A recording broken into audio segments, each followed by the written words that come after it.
when you eventually make your way back to the Altar of Precision, which we did in the previous video, which you'll need to get to by starting on the Chapter 4 island, heading to the Secret Garden, completing that, the Vault of Vengeance, completing that, and finally completing the Altar of Precision, which is right above this area here, south of Hernand. We're then able to move all the way across to the Abyss Gate, or Skybridge Gate here, and wander our way across to the next puzzle. So we'll head across here through this gate, and we'll need to activate this once more. Grab and twist in, there we go. It'll raise the bridge, and we'll need to traverse across. While this looks spookier than it actually is, just keep in mind these broken looking ones will fall out of the sky if you're not quick enough, so you'll need to move pretty quickly across this. It's not super dangerous though, parkouring from one to the next. And the rest of this is super straightforward, so I'll just be skipping over it. Eventually, we'll be able to make it onto this little island here with a teleporter on it. Don't know why I dived there, but over here, we'll just be standing on this, and this frisbee will be launching us through these. This takes some time. Eventually, at this next section here, we'll be stepping off, and just to our left is the Abyss Nexus we'll need to activate. So I'm heading across to it and standing on it, we can already see exactly what needs to be done. First of all, immediately in front of us, this block needs to be close to this one to activate it. Then there's one on the left, and that one goes onto the floor just in front of us where you can see there's a bunch of these receptacles. So I'll be grabbing this here and pulling it towards us, down below us to this left one. If we jump from the top of this and force palm straight down, we push it into position, and we need to get 1, 2, 3 more. And the floor will turn, but you'll want to head with it. If you happen to miss it, you can move away this little activator here, and we're able to head down. So I assume once you place that previous one, just make sure you stand in position. Otherwise, getting down is going to be a hassle. Now, at the bottom here, looking through the wall to the right, you should see, we can stand on this. Inside of here is a little trapped switch that we saw earlier, and we'll need to pull us out of here.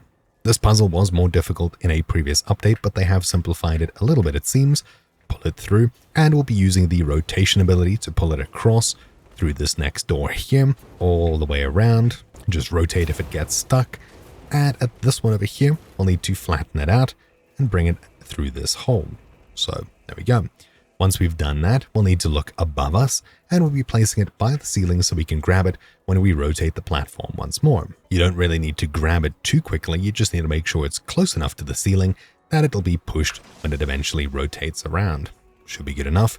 We can then hit the teleporter to the left here, taking us up to the top once more. And from here, we'll need to move this block away once more, rotating this piece again. So there we go. It should rotate, and you'll see our piece is kicked along with it.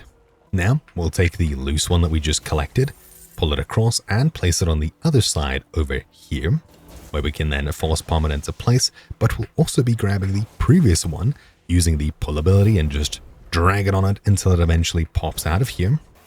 There we go. Now we can put it on the other side over here. You just need to keep pulling on it, even if it seems like it's going nowhere. Eventually it should. We'll need to grab the next piece over here, pull this one out of position as well, until eventually we can bring it across to the center and place it on this, which is required. There we go. Now we're able to force palm this down, and now we'll need to force palm both of these into position. There's one, and the other one here. There we go. Once we've done this, again, this should rotate, and we'll need to drop down. If not, make sure the switch over here is powered. So we'll stand and go through here. And over here, on the southern side, we'll head through this doorway. On the left, you'll see another one of these, which we'll need to grab, pull it across, and back to where we came from, where again we'll be placing it by the ceiling so we can grab it from the other side once it rotates. We'll then be hitting the teleporter right next to us, back to the surface, and we'll need to toggle this again. So I'll move it away in my case, which toggles it, and we should see our block appear here in just a second. So there we go. Now we can take this piece, we'll be putting it on the left side. We'll also grab the center piece here and pull it off once more, as we don't need to keep that door unpowered. We'll be placing it on the left side over here at the bottom. And once we've done both of these, force palming them into position once more. There we go. We can eventually head back and make sure this is powered. So there we go. And just like that, we've now successfully finished this puzzle. So we'll just need to wait until eventually, there we go.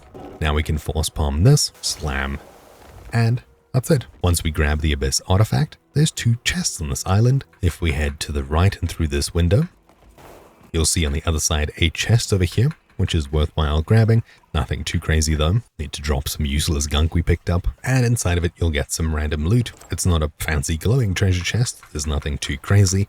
But we'll also find one of these on the other side as well. So we'll head through that window.